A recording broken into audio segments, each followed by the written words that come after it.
All right, everybody, away we go. Welcome to today's call. It is Friday the 13th, so I know a lot of you are hiding because you're scared of sales training on Friday the 13th, but I love it. I'm leaning in and I'm ready to go here today. Looking forward to today's call. And as we get started and everybody begins to roll in here, one of the things that I want to emphasize is a little technique that I had when I was dealing with my own team today, where we were going through and we were chatting a little bit about you know what, let me just check the mics first. Scott Jones or Kyle, is that you? Can somebody confirm we're good? We live? Can you hear me? Hello? I can hear you. All right, thank you. All right, there we go. Thanks. Yes, sir. All right, cool. Thank you. All right, so I want to go back to this little tip that I was giving my team today as we were working through how to deal with sellers, but I think it translates to buyers too. That I get a lot of conversation on my own team about, or teaching them how you make a market. And I know a lot of you get confused by that. You say, well, what do you mean make a market? And it stuns me that there's not more training other than my voice to talk about market making. I mean, that's how two sides in any deal come together, is that there's a middle person. That's what we do for a living here. We are middle people when it comes to pulling buyers and sellers together. And obviously there's another market maker on the other side, or worse, not so much, right? Meaning somebody who's not that skilled at being able to really pull together two sides, meaning the other agent is not that good at it.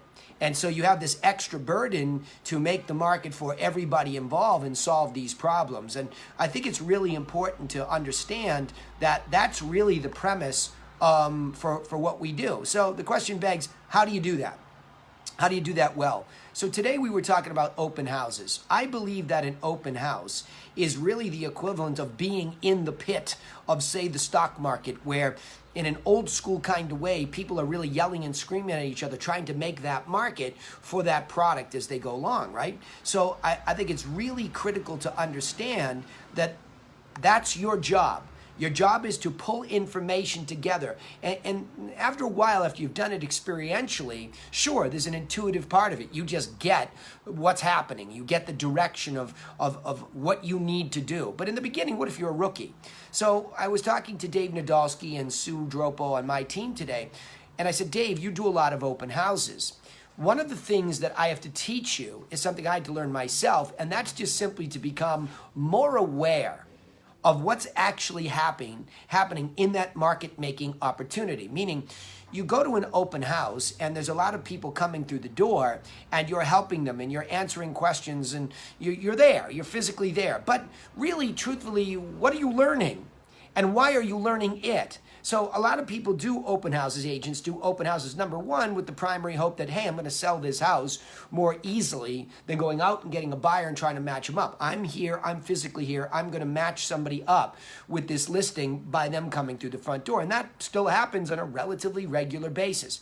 The second part is that you'll meet somebody who we call in my office unencumbered, meaning they're not in a relationship with a buyer agent and they need guidance. And you're able to use that open house as an opportunity because they say, well, I don't really like this house for X, Y, Z. Well, I can help you with my service on another house. Here's what I can do. But really, when it comes to the most important part, you're helping the seller gain immediate feedback from real marketplace. And why is this important? Because the seller is going to make a perceptive analysis of what you're doing and not doing based on the lack of communication or not.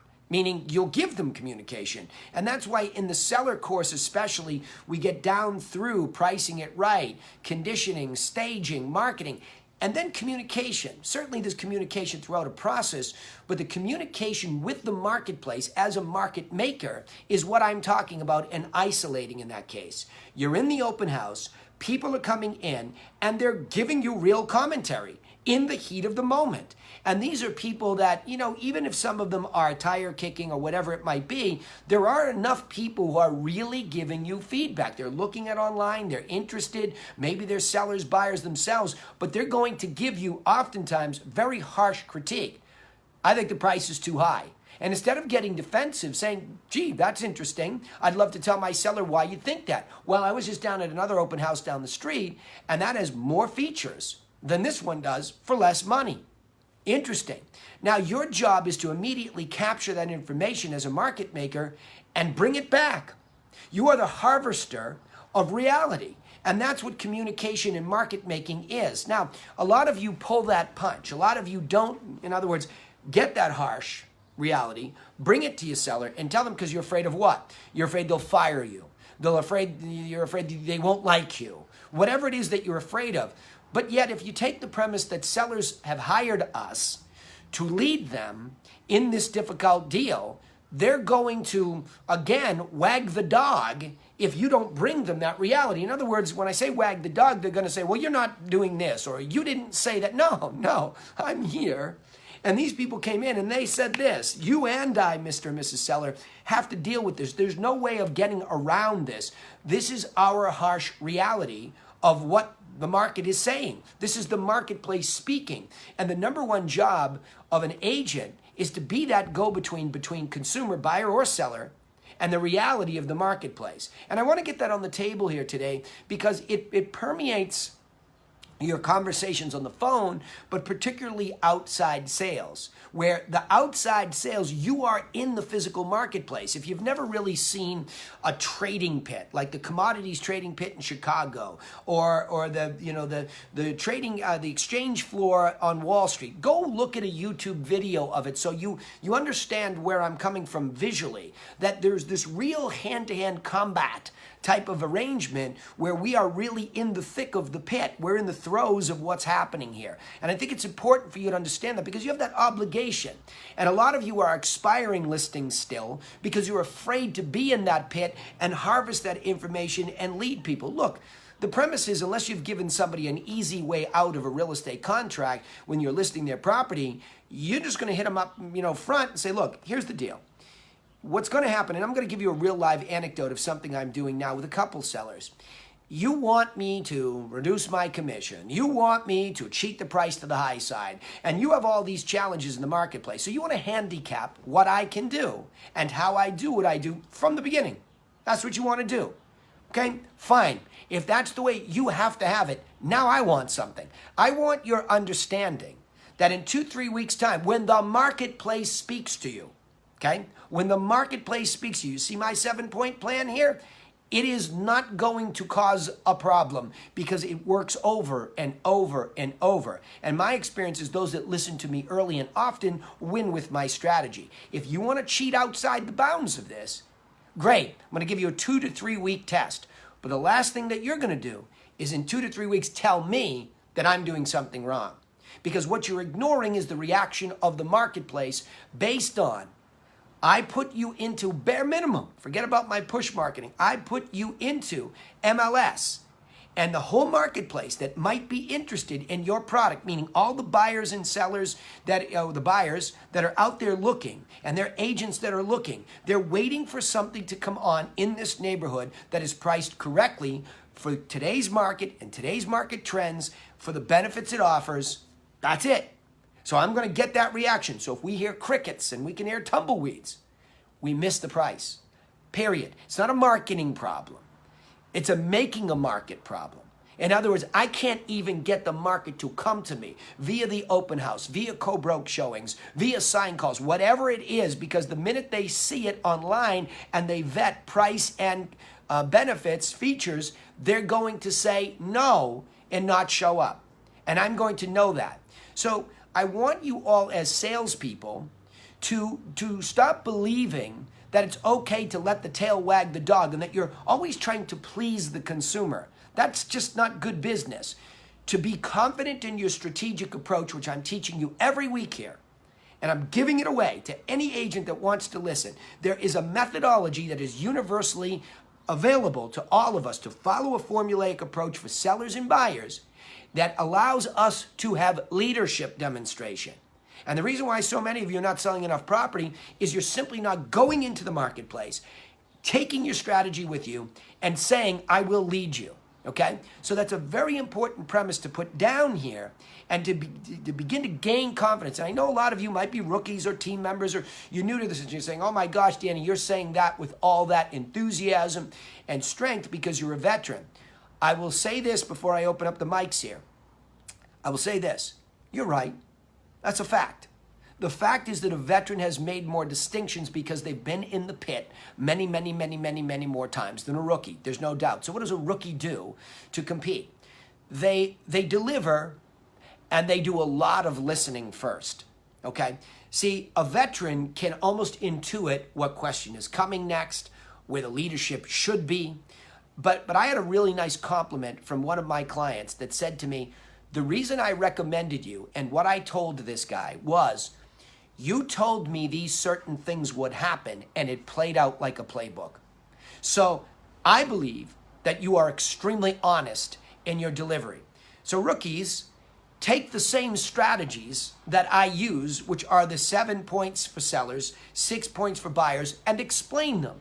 Give away for free your intellectual description of what to do. Whether they use you or not yet, trust you or not yet is not the point. It's simply your delivery and giveaway of those strategies will get somebody to see you as a rookie or veteran, as a professional. Okay? Then they will begin to react to it. They will begin to speak. And you let them speak and you wait until they finish speaking or they finish reacting. And then you take a beat. You look back at your strategy, say, okay, well, what you're saying about communication, let me deal with that here as part of this. So you have this buoy and this anchor to hang on to. But you must lead as salespeople. You have to stop letting the tail wag the dog. I see more expired listings. I see more disastrous negotiations based on the fact that everybody is pulling the punch. Nobody wants to lean in and believe in themselves as a professional. You better not be doing that on my watch. And if you are and you're stuck, today's the day. You must speak up as I open up the mics, okay? So I'll be looking for a volunteer that wants to give me an anecdote that I can lean into and I can maybe help you say, okay, here's where that market making failed you a little bit, or here's where you didn't have the confidence and here's how you can gain it, okay? So here we go. Remember, as I go to the live mics, they're live, all of them. That means if you're in a noisy spot, you can mute your microphone, or you can just hit *6 on your phone or whatever you're doing to mute that mic. I like you to be live with me. It's only an hour sprint here, so it's better to just stay focused and keep in the game, okay? All right, anybody want to, oh, hang on. One bad phone to begin with. All right, so anybody want to weigh in on that? Anybody have any thoughts about that, especially outside sales? Any of my veteran agents in the group want to jump in on this and run with this? Anybody? Somebody throw me a bone. Hey, it's Clubba. Clubba, go ahead. You go first, because I heard you first. Go ahead, buddy. Hey, I think Donnie's on the line here, too, and I just wanted to say thanks for bringing that up. So I think Donnie was a little frustrated. He went out on an appointment a little while back and felt like he had built rapport with these people, and then they ghosted him. Yeah. So he was second-guessing what he might have done. Yep. And so I think this is good. If you can just elaborate some more, I think it'll help Donnie out. Yeah, Donnie, are you there? Can you say hello? Yeah, absolutely. All right, buddy. I am. Good, awesome. Thank you. Yeah, you're welcome. So Donnie, Chris and I shared a little bit of this in a one-on-one, and I'm glad you're here, and I appreciate the effort to be here. This can be a very frustrating game these days in this internet age. And the first thing that I would say is that process matters, and being fair to yourself and understanding where they were at in the process. So to give me some context, Donnie, take me back to the first point of contact. Where does it happen? Off of what platform? In other words, where does your opportunity to talk to these people birth itself? Okay. It was open house everyday sign that we placed out. Okay. And so I was called from the office and met the couple at the house. And I, now I'm a little bit further along, so I realized that as a rookie, I didn't find out where they were. Are they just, how far out are they? How serious are they? Sure. So once we departed, we built great rapport. The most important thing that I didn't ask was, hey, where are you at in this process? And so without getting that from them, I probably didn't handle things from that point on the way I should have or would have, knowing just simply where are they at in this process. Yeah, well, that's brilliant. I mean, good for you for self-critique. When did you recognize, and that's what I was talking about in the preamble here today, is it's that awareness of where are we at and why are these people even doing this with us, right? So when did you recognize after the fact that that was it? And about this individual case, what are you concluding now? Are you concluding you were early, you were late? What are you concluding? I'm concluding that I was early, and I believe that I caught on to this really quickly because we built such a good rapport that I think I came in too strong after that, and they're just not there. They are just not at that point, and that was definitely a learn for me. Okay, awesome. Well, it's a big learn for you. I mean, I think it's, look at where somebody, we have to flip the script because we're also, I hate to use the word desperate because that's not the right way, but to illustrate the point, to bring it to the extreme, whether we have a big team, I mean, I deal with the team in Ottawa. They've been in the hot seat for 3 weeks. There's an anxiety to deliver more appointments, right? As a rookie, there's an anxiety to make this gig work out for you, right? So salespeople trying to fill the pipeline and bring consistency to the thing, we're all under that anxious paradigm. So what happens is when we're anxious, and I'm not going to call it panic, but I'm just going to say anxiety blinds us to a certain extent, Donnie, right? So we really don't see that we're not paying attention to the other human being. We believe we are. We say, well, but I went in there and I gave all this presentation the way that I've learned it. And I said all the right things and they didn't do what I wanted them to do. Simply put, you're right because their timing wasn't right. You don't even know it's a you problem yet. Right? So there's 2 beats to solving this. Number 1 is to make sure that you are not going to be the problem. So how do you do that? Well, I started off the call saying it again. The more that you are organized with a strategy that's simple and basic, and you're cheating towards that, you'll always get better at it, but you can't stray from it. So in other words, if I'm going into a presentation to meet a seller, the minute I cheat off of the universal 7 steps that I know sells any house anywhere, I've become part of the problem, potentially. You with me, Donnie? Does that make sense? It makes a lot of sense. So foundationally, it's that beat before you walk in the house to say, Donnie, stay professional. Professional means stick to educating them on what to do with or without you.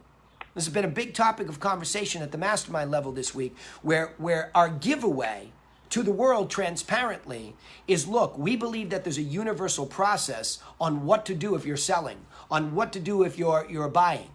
And we want to just go over that with you tonight so at least you as the seller have that orientation.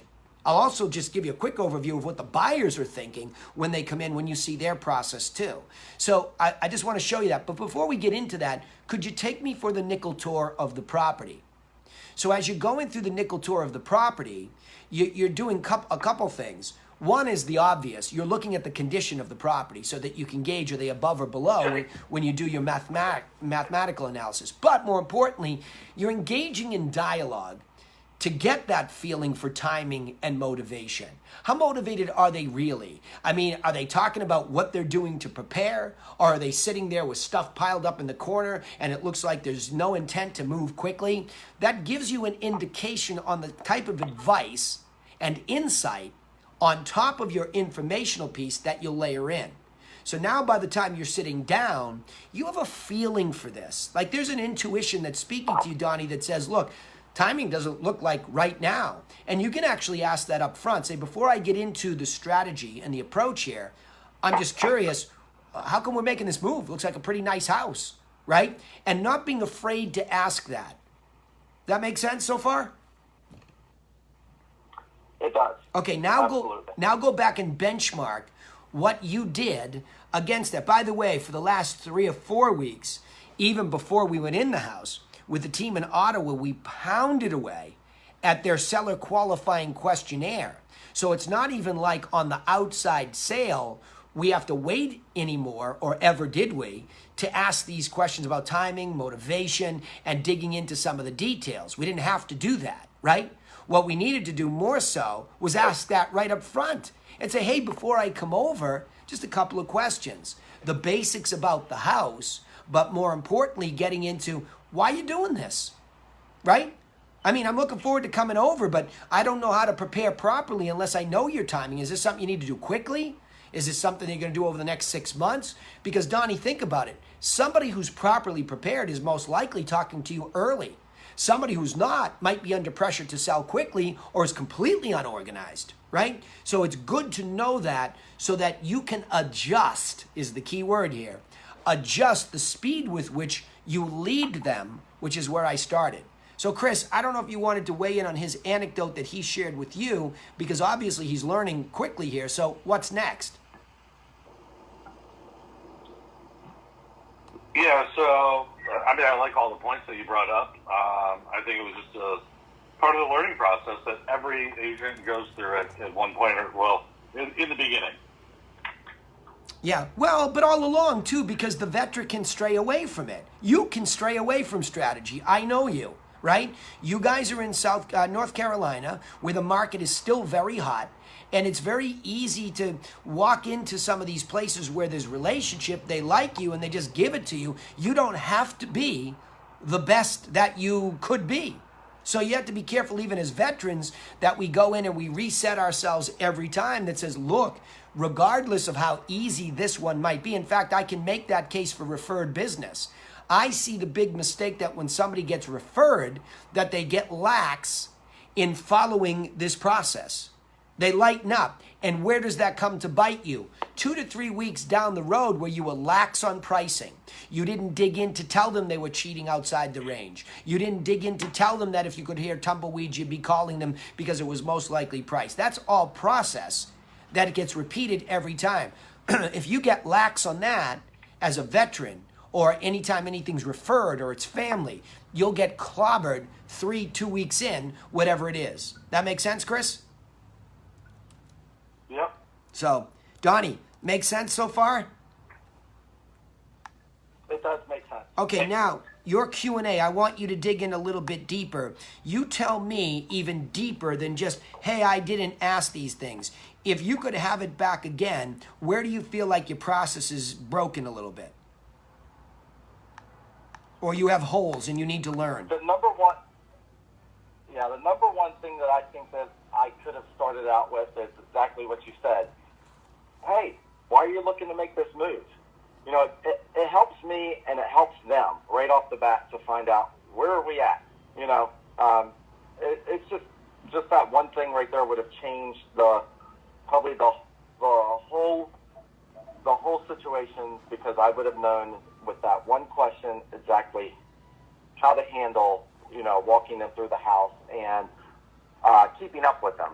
If it's not right now, then how much, you know, would have gave me a little basis more how often to stay in touch with them, to be in touch with them. But you know, obviously, like I said, they were not where I had just assumed, unfortunately, as a rookie, assumed they were at. Yep. Just because they were looking at a house doesn't mean that they're buying a house. Yep. You know, just so I would have changed everything. Also, Donnie. Go ahead, Lee. Yeah. I was just going to say, I'm also going to say you got to hit them with a couple other follow-up questions after that, too. As far as they live in the area, they rent, do they own, if they're renting, when their lease is up. All those types of questions will give you the time frame without them really blurting it out. Yeah. And let me, you know, Lee, I'm glad you went that segue. Donnie, hang on. Here's what I'm going to do. I'm going to repeat this because it's something that we went through with the team in Ottawa, and you could hear over 3 weeks their evolution of paying attention to process a little bit closer. Now, there's always that tough part where guess what happens when you're actually in the heat of the moment, Donnie? We forget, right? Because we're close to the thing that we've been pursuing, which is business, right? A real live wire. That's what we're after. But let's just presume that we can walk a little bit more slowly in a training case like this along the entire assembly of the relationship. Let's presume that, and again, I'll keep the context that you gave me. There's a sign, and on that sign, there's a sign writer that says, everyday open house. A call comes in and says, hey, I want to see the house. Chris passes it along, Donnie gets it directly, whatever the logistics are, off Donnie goes down to meet these folks here, okay? Now, he has a couple of presumptions that he can make. This is the obvious one in this context would be they want to buy, which was what in your head triggered, and there's nothing wrong with that. It's correct. You call me on a sign, you want to see it, you're triggering all the buy signals. You're a buyer signal. But I go down prepared to do what? Present. Because I don't know them, they don't know me, and I want to go there prepared to present. Because the internet has made it so convenient for people to wag the dog. Here we go again. I can call you on a sign, and I can get you to come on a running down. I mean, it used to be taught, oh, don't do that. Well, yes, do that. I don't agree with don't do that. I mean, we need to get to presentations, so there's no reason in my mind's eye to have a fight over the phone. Unless you're so super busy with systems and you're really following them in your position of plenty, go down there because there's nothing better than being in the pit with a real buyer. So you go down there, but what's in your hands matters. Because you're going, and it's this old concept, we've all also forgotten this. Do you even have a stack of good business cards with you that professionalize and say, hey, I'm Donnie, don't be afraid. I'm a real realtor. Here's my card to prove so.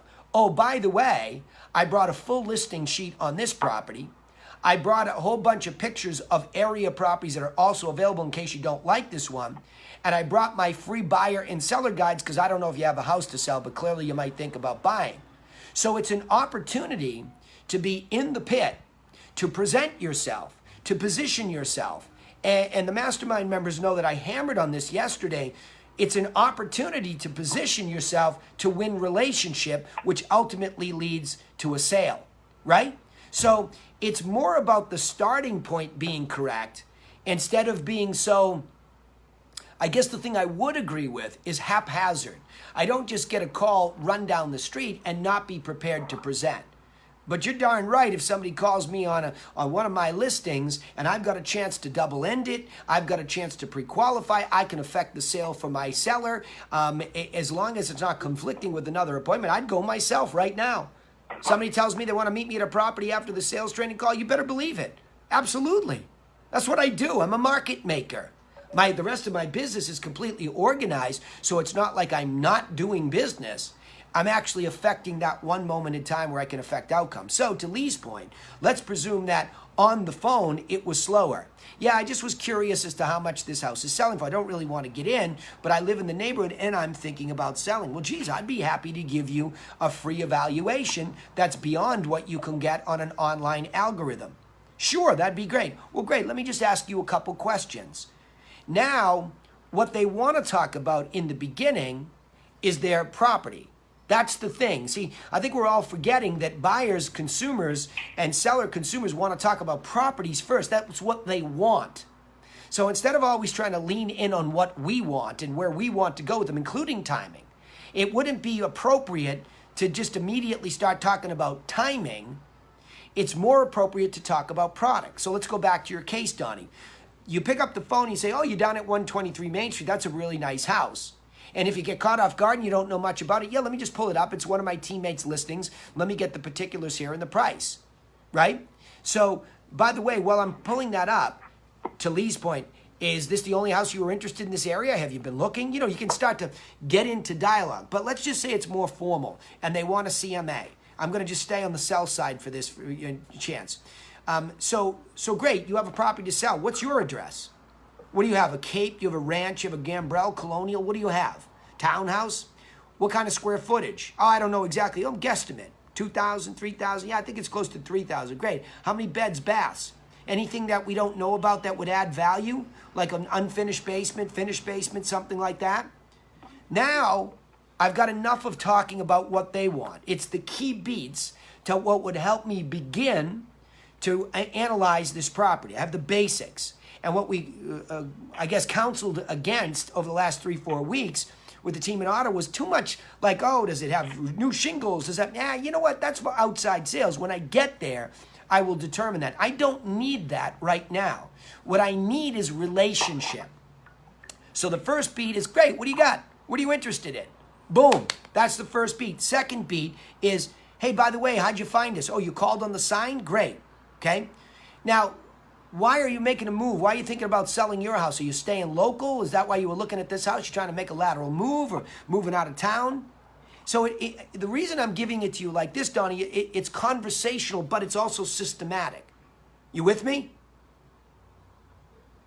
I am. Okay, and this seller qualifying question will be posted in the Campfire group where I just sent you your invite and you're added because you're part of Chris's team. So you can look at this very specific questionnaire there. That's a good guideline. So, by the way, on a scale of 1 to 10, how motivated are you to sell? There's the key question that I learned. And it's also a part of when you're trying to figure out testimonials, how likely they are to refer you. A scale of 1 to 10, how motivated are you? How much did you like us? It narrows people into a number like a grading system that everybody has. So if somebody says, a 6, geez, how come so low? In my experience, the people that do best are, up at 9, 10. How come you're at 6? Well, we don't really know where we're going yet. Oh, so you'd be more highly motivated if you saw a property to buy? Is that what you're saying? Yes. Oh, that's why you're out looking. Yes. Now I have the individualized understanding of why this person is conversing with me. And they hear me leaning in on their situation, which they appreciate. Why? Because everybody's first, concern is about what they do, right? You follow me? Right. So there you go. There you go. So questions? Go ahead. I know a big part, and all this is certainly helping me. I know that as a rookie, I need to spend a lot more time asking the right questions and doing a lot more listening. Yep. Right. Bingo. Because I get to a point to where I feel like I've ran out of certain questions, and that's just from being a rookie, and then things kind of get stalemate, and so I know that I'm starting to do a little bit more role playing. Matter of fact, my daughter's going to love that, and my wife, and a lot more question asking. Just find out how I can help them.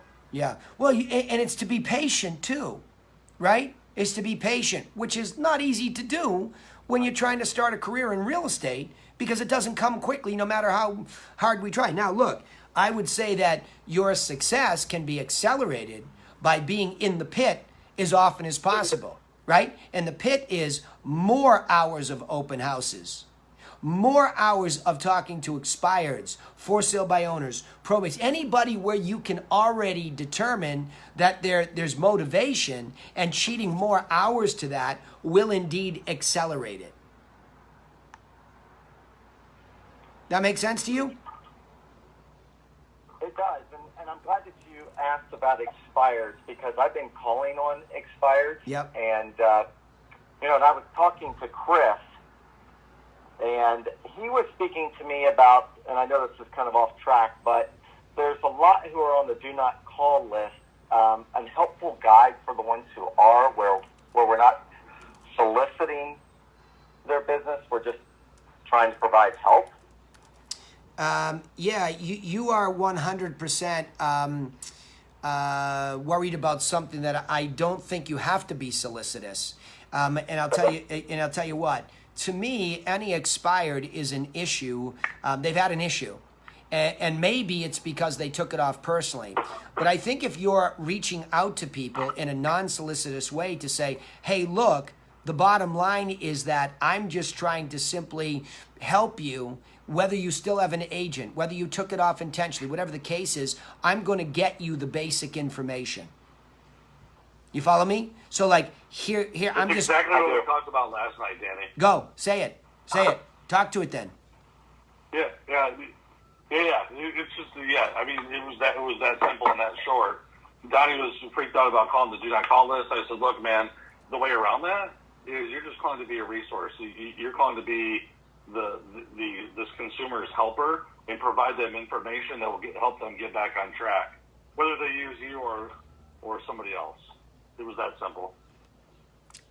Yeah, And stay with that. You know, I don't know why everybody's so worried about all of these things. I wonder if they become excuses in the subconscious. Oh, well, you can't do that because there's a do not call list. The do not call list was designed so these maniac robocallers, you know, who are just soliciting nonsense would be stopped. We're actually licensed and we have an obligation, I believe, to be a person for others. I mean, look, I think a lot of you are so scarcely mentalitied that you, like, would you give away, Donnie, your free agent course to an expired who said, well, my sister's the realtor and she's new and she's struggling? Would you give it to them still? I would. I'd say, well, look, you know, I've been around this business a long time. Why don't you just take my free course on how to sell a property? It's a good guideline on what to do.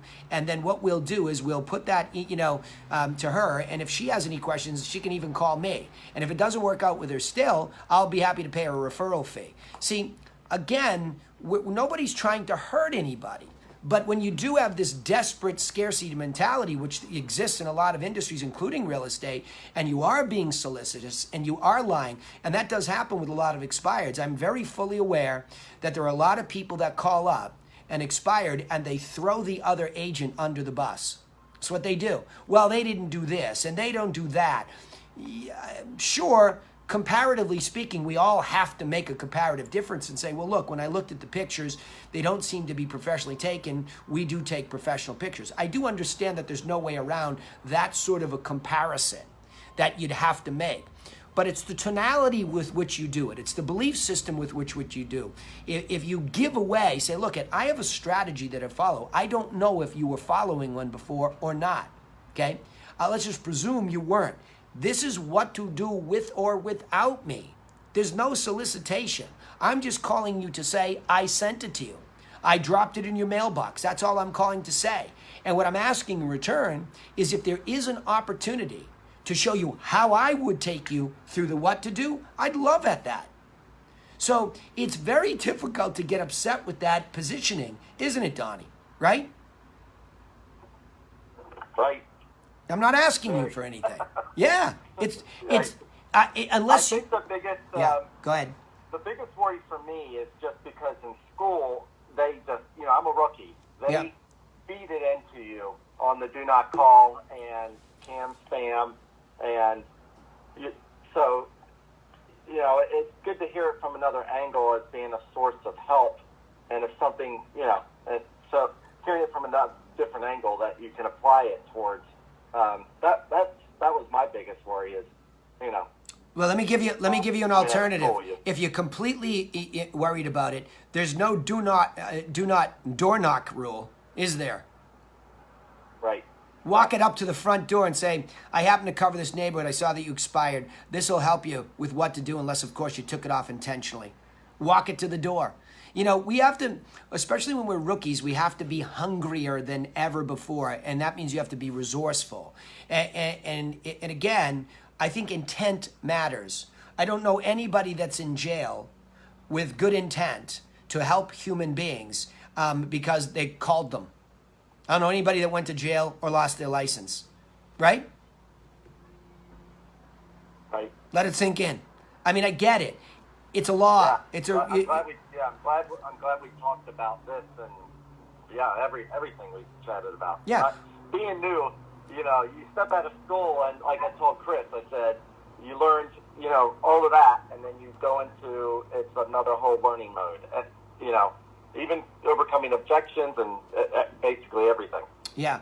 Again, I think intent matters. If you are truly, I have a mantra in my life, be a person for others, right? That's my guiding light. That's my personal North Star. I have never gone into the field in real estate or on the phone and ever been intentionally trying to harm anybody, right? And if I can leave you with a more positive footprint, even if you don't use me, then so be it. I can look in the mirror and know that I wasn't the problem. I think if you just hold that positioning, I think you're good. And what's more important to me, though, to get impressed upon you today and everybody, is that frustration is the thing that you're battling. You have to understand that there's patience for process. And so a rookie today that would come to me, I would tell them, don't quit your day job. You need cash flow. In fact, I teach my own kids this in life, right? They go to, colleges, which aren't cheap, as you all know, and they're being educated on how to exist in life, but they've both, the two, one that's graduating, one that graduates next year, both been taught how to be pragmatic and make cash to put a roof over their head and food on the table. And that's waitress tables. And they have a work ethic to go with it. While one pursues becoming a professional actress, which is no easy gig, and the other one's trying to climb the ladder at a magazine in New York. So those aren't things that are just going to just come because they need them or want them to. So we have this pragmatic backdrop so that they can stay calm and carry on. And so the challenge is when people come into real estate, their expectation is not set correctly, that it does work. It is a wonderful gig once you get it going. But there are two things that must happen. One, you need to be able to have cash flowing while you're building it. You might get lucky in the beginning because you work so hard that you make your own luck, that you got more activity. You talked about it more voluminously than everybody else did and it came to you. But pragmatically speaking, that may or may not be the case. Maybe not. So you have to be patient to learn to say, look, I'm going to talk to everybody about these what to do strategies. I'm going to tell the world. I'm going to broadcast this from rooftops, social media platforms, open houses. I have something I can educate you on. And that's 5th grade level stuff. If you can't understand the buyer and seller course, then you're in trouble to begin with because they're written to be so rudimentary to just expose to the world what the structure is. So you learn that first, Donnie, and you hang on to that. Then you begin to broadcast it everywhere. And the problem is, and I warned Chris of this too, that if the perception on the team is just that the leads are going to come in and then somehow miraculously you're going to skim enough cream off there quickly, you're delusional, he's delusional, and I'm doing a crappy job as your consultant, right? That's just a way amongst many to produce conversations where you can position yourself as this professional, and then they will be interested in more of your insight. So you give away information on what to do, but now you begin to give them insight. And I wanted to segue into this. Once you were there, you knew the timing, and it wasn't now, what's the next thing to do? What would you do today? The minute you see a seller is now a prospect that needs long-term follow-up. What would you do? What would you do next? What's the upsell per se?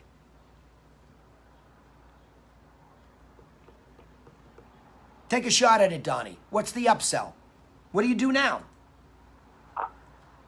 I'm sorry, can you say the last part again? My phone was breaking out. All good. What I'm saying and asking is once you start a conversation with a seller or buyer prospect and you recognize that you're going to have to follow up with them over X period of time and a frequency that doesn't chase them away but still shows them to remember, what do you add for insightful information that could stay in front of them? What do you leverage?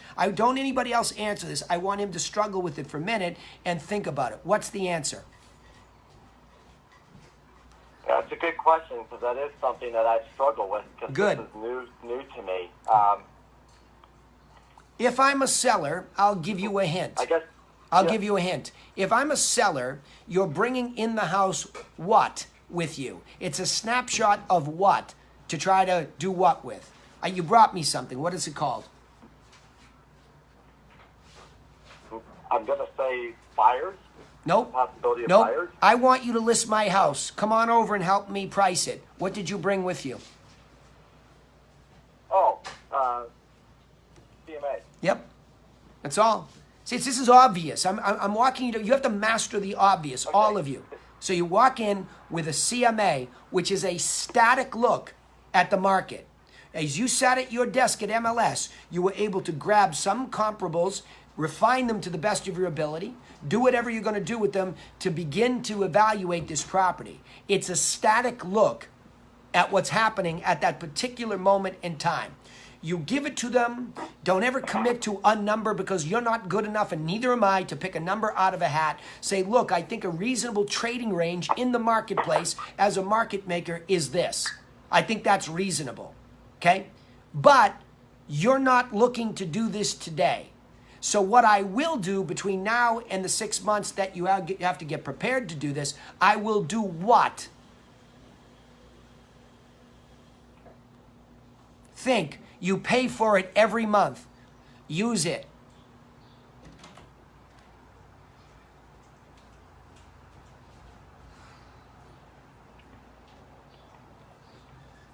Donnie, waiting for an answer. Sorry, I'm struggling. You just have to use MLS. And what's in MLS that you just pulled out for the static CMA? What's in it? Solds. Solds, Donnie. This is so obvious, it's going right by all of us. It's so obvious. The number one thing we need to make a comparison is what's sold for how much and what features and benefits. That's it. That's our entire business. Master the obvious. The most important thing inside MLS that you all pay for to have access to is sold properties. I know you think it's for sales, but it's solds. Solds dictate what the market is bearing for the seller and what the money is buying for the buyer. It is the singularly most important piece of information that we have access to. Now, I have a long string of time between a decision. Buyer, seller will make a decision, but not today. I need help. I need help in delivering information to them. So I would sign them up for solds that meet their criteria. Yes, the buyer would get for sales and solds, but what's the problem with for sales for the seller? A lot of them are overpriced, they will expire, and they are not pertinent as much. So what I would say to the sellers, look, I want you to keep up to date on what's happening in the neighborhood at a hyper-local level. So I'm going to go in there and set up MLS so you will get properties that sell around you so you can watch the hyper-local market trend. Then when the time is closer, I will come in a couple months and I'll redo the CMA and give you my insight as to what these solds mean to you, what direction they're going in. And by the way, in that interim, you have the seller course. You will continue to make the improvements to the property that you want to make to move up that ladder of value. That's it. That's the entire business, Donnie. That's it. So instead of getting frustrated, we need to take the information to the people that need it, and now you're positioned in the pole position, because I know all you NASCAR lovers down there, you know what pole position means. You are in the lane that's above and beyond all other people because you are the provider of information, and now you're adding insight. You're saying, here's what I think this means. Do you see this sold? It took longer. Market's slowing a little bit. So we're really going to have to be tight on our price. You're really going to have to be in the best condition. Or conversely, see this? It went in 3 days. Market is really heating up. That's insight on top of information that's going out continuously. But you've got to sow the safety net beneath the relationship, because what everybody's trying to do is skim the cream and then like, oh, I gotta have the sale. I gotta have the sale. And what happened? I didn't have the sale. Well, huh? What? Are you delusional? Build a relationship, add the value through MLS and your insight so that when they are ready, there is no competition. You're it, because you're the only one that did the work. That's called a pipeline built successfully. Got it? Got it. Okay. Chris, Kleba, I'm here, Danny. this is imperative that everybody on your team knows that everybody's leveraging that. See, everybody gets caught up in, well, I can't afford a CRM, or CRMs give me brain damage. Okay, great. Use the back end of MLS. You don't need that many good seller and buyer prospects receiving continuity of information from all of you. You just don't. And that's at least the bare minimum pipeline. Use it. And then call these people periodically to follow up and add insight, right? That's number one for everybody listening to the sales training call. That's what matters, is the delivery of information and insight, right? That's what ingratiates you in the relationship. That's what positions you deeper. And that's what makes you become the only trusted advisor, so that you're not in some bizarre cattle call that you want to, punch yourself in the face every time you don't get it. You'd have to be really super skilled, Donnie, to walk in against 4 or 5 people and just get it. You would. So why do that business? That sucks. Build a better one that's taking the time, and you can see it out there 6, 12 months, 24 months. You see it building because you look in the back end of MLS and you see these prospects. You see them opening stuff. You know the conversations. You're beginning to know the names. That's the only way any of you will ever survive in this business. Questions? Let's go to Q&A. Donnie, Chris, you can jump in, or anybody else listening to this, or anybody else have a problem, a challenge you want me to deal with. But this was a good hot seat here today. Danny, that was excellent. That was excellent for me. I just want to say that real quick. Sure, brother. Sure. Well, thanks for coming and participating. Yes, You have to lean in. Yeah, go ahead. Who's that, Aaron? Who's that? Oh, sorry. This is Katie with Grant. Katie, go ahead. Hit it. And this is totally unrelated. Good, So is go. that all right? Yeah, absolutely. And it just happened to us like a half an hour ago. Okay, cool. So we've been working with a couple of clients. The husband had reached out to us, and so we've been mostly in contact with him. We took them both out, and then they have a daughter who's a realtor in Utah, and I'm using our example. Oh. And so she reached out to us to tell us kind of like the dynamic between them. Yes. And so now she kind of wants us to like be on her mom's side. It's all this drama. But how do you deal with clients like that? Like if there's, Well, the first thing is... kind of trying to like help. Yeah, hold on. The first thing is, let me just get this straight. There's a daughter who's a realtor in Utah. Is this a buyer, and the buyer or seller, what do we have? Buyer or seller in Arizona where you are? They're going to be both, Danny. Okay. They're buying a home and they're going to sell their condo. Okay, how did you find them, Grant? What's the source? They came in through a Google pay-per-click campaign. Okay, so they came in through Google They pay-per-click. found us in Scottsdale Homes. Okay, so buy side they came in through? Yes. Okay, so they came in through a buy side. You and Katie followed up, and you got to do what? Do a CMA first, or a buy side visit at a house or a bunch of houses first? We got him on the phone, talked to him. He answered all the questions. They have financing. Let's go look at some condos. You got it. While we're out looking at properties towards the end, we have a house to sell too, which he told us was on the market in the beginning, but now they have to get it on the market. Okay. So we talked about that a little bit, and we're going to meet them today at 1 to get them listed. Okay, now, the drama comes from where? The daughter all of a sudden picks up the phone and says, Mom and Dad, why didn't you tell me I need to be involved? Is that part of the drama?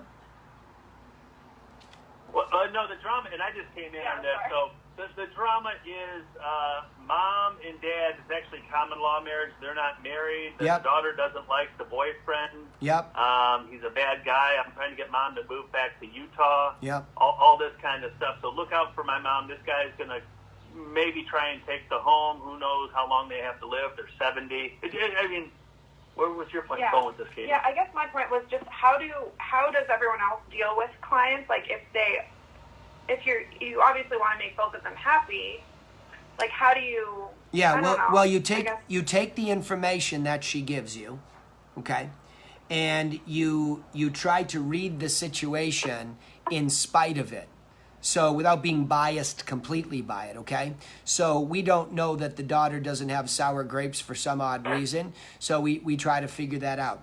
My question is, has the mother yet, or will she, even reference the daughter? Because the daughter is indeed a real estate agent. Has she referenced her? Yeah. Okay. And she even knew that we talked about it. Okay. And what did she say?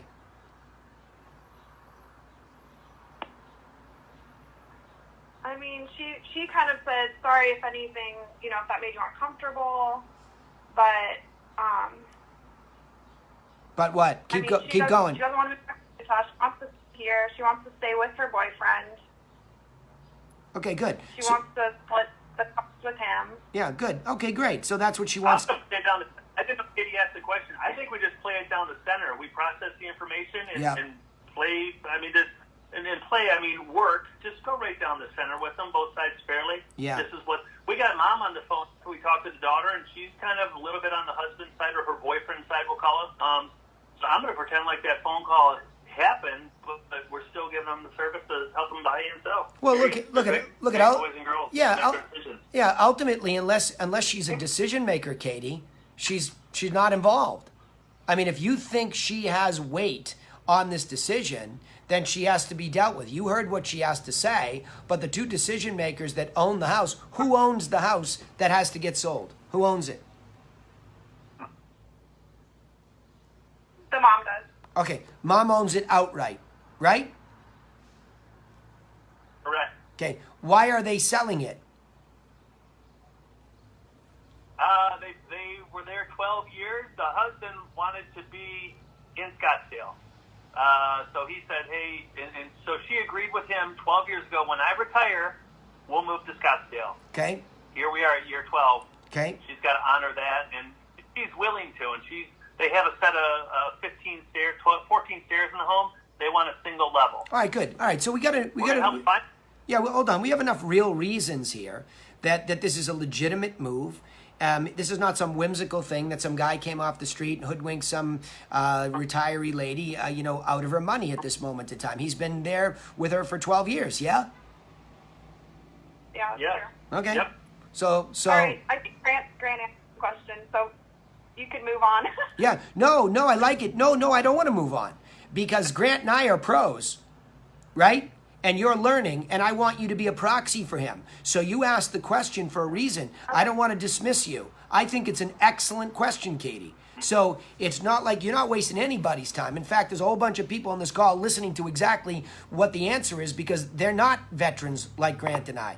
So to slow it down in slow motion, why am I going through, like, what do I have in front of me as an unbiased market maker? Because I have to deal with fact, all right? Now, you heard the plea of the daughter, and something triggered in you empathy or worry. The irony is, I never watch weird, bizarre TV, but last night I was intrigued by Big Brother as I watched people manipulate each other to try to stay in the house and not get evicted, right? I watched that. And one of the things to get an agenda across was to play to somebody's emotion. So whatever this gal's agenda is, maybe the daughter is worried that the inheritance just got cut, because she's blending with this. I don't know. You just don't know. There could be both sides to the story, but all you have to deal with is what's in front of you, and you've been asked to do a job. If this lady owns the house and she decides to sell it, all the daughter's asked you to do is take care of her. What does the daughter want you to do? She even kind of mentioned trying to talk her into moving back to Utah. Okay. But she does have to just look out for her mom mostly. Yeah, there you Make go. sure she doesn't get in over her head. Bring the home price down from 300 to maybe 250, 240 purchase price. Yeah. Okay, Really bravo. look out for the finances. Yeah. If this guy runs away, she won't have the money to cover. Bravo. Very reasonable situation. Very reasonable. And it sounds like the daughter's not really interfering to a great extent. Doesn't love the guy. No surprise there. But, you probably hear that all the time in this business, right? I do. So at the end of the day, you have enough to say, okay, don't worry. You're in good hands out here with us. Grant's a veteran. We will definitely take good care of her. And as a courtesy to you, if it's okay with your mother, we'll stay in communication. We just need her permission to do so and stay in touch with you, right? Yeah.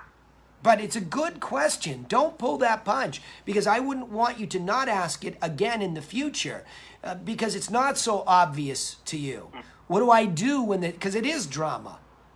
Well, what you do is you calm your own emotional reaction to it down, and you think through, okay, here's the problem of the moment that I have to deal with. There are people that don't necessarily see eye to eye, but the truth is, the volume of her noise and drama when she first called and said, I don't like the guy, I don't trust the guy, blah, whatever she said, once that came down, she just said, do me a favor, take good care of my mother. That's what it came down to. After the fever pitch, it came down. It didn't keep going up into this bizarre scenario. It just came down to, I care about my mother, just make sure she doesn't get hurt, because what if this guy leaves? That's a reasonable request, right? So it's about seeing it without the emotion that we feel. And we feel emotion. You know, I just told you recently, it was a listing I didn't really want to take because I really was emotional about like the way I was being questioned and, you know, what the deal was. And I was agitated by it, but I calmed down. I saw it for what it was, and it was my obligation to be a fiduciary and deal with the situation. And as I calmed down, he calmed down, and it was clearly a better situation than my emotions allowed me to see it as in the beginning. So it's a very normal human event for us to be emotional, as it was with Donnie in the hot seat today. Guy was frustrated, pulling his hair out. Why isn't this working the way that I want to? Well, because we don't have the full understanding of how we're seeing the world yet. That's why we coach and train every week, multiple days, right? To always be reiterating the way that we're seeing it is not necessarily right. We need to strip emotion, get to logic as often as possible. That's the learning point here. Strip your own emotion wherever possible, go to logic and see what that tells you. And that's why I want you to bring your emotions here. I want you to all tell me, hey, I was pissed off. Hey, I was upset. Hey, I was insulted. Hey, I was scared. That's where we can put that on the table to say, look, we all feel that, veteran or rookie. We have to learn the technique to bring that down and see the strategy that will yield a better result. And that's how you become really good at this. That help, Katie? Yeah, it does. Yeah, so bravo for bringing it up. All right, final call. Anybody want to weigh in on that or anything else they heard today? Or you're jonesing to ask me a question? I thought I heard one more person trying to ask a question before I took that one.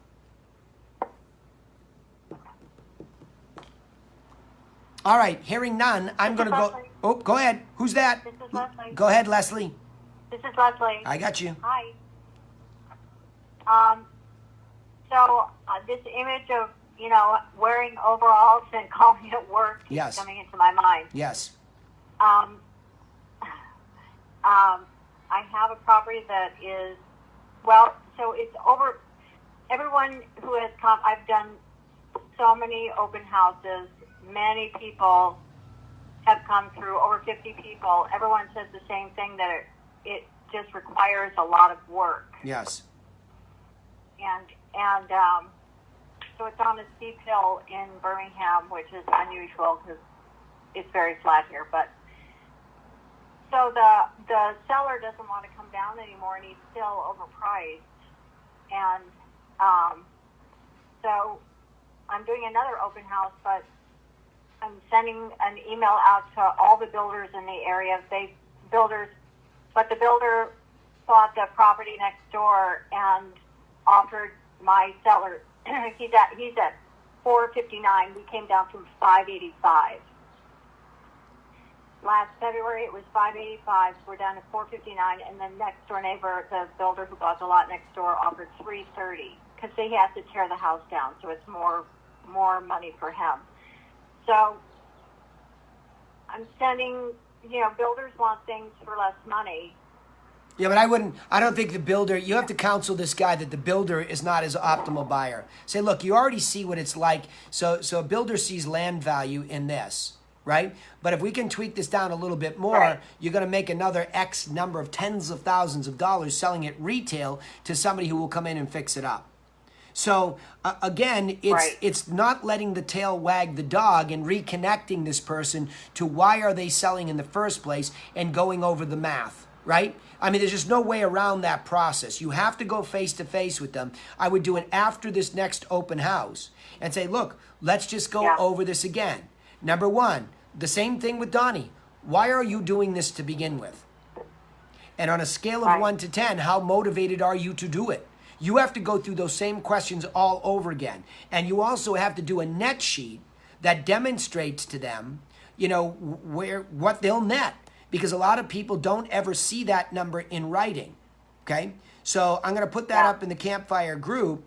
I'm going to put the net sheet up there too. So you need to put the net sheet and you need to review the qualifying questionnaire up there with these people and go through it and say, let's get down to brass tacks. Let's talk about what you walk away with and why isn't that enough?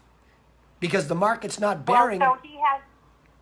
Yeah, go. He has an offer on a house that he wants, and so he wants a certain amount, and that's how he just keeps thinking. And we present reality. Paul came back with me. We talked to him, and he's like, I just can't believe that no one blah, blah, blah. Yeah. Well, So I we've guess done. just Well, keep presenting facts. yeah. Well, just say, we keep going because you don't believe it, but you can't just ignore it. You can't ignore that week after week after week people come in. You can't ignore that the builder sees 330 lot value. You just can't ignore that stuff. So if he's got a house that's tied up, Right. does he have a house he's buying already? And did he do it with you? Well, he's on the third 30-day contingency on this offer. Yeah. So, Or in a different, yeah. And they keep extending because he's probably paying them too much for it.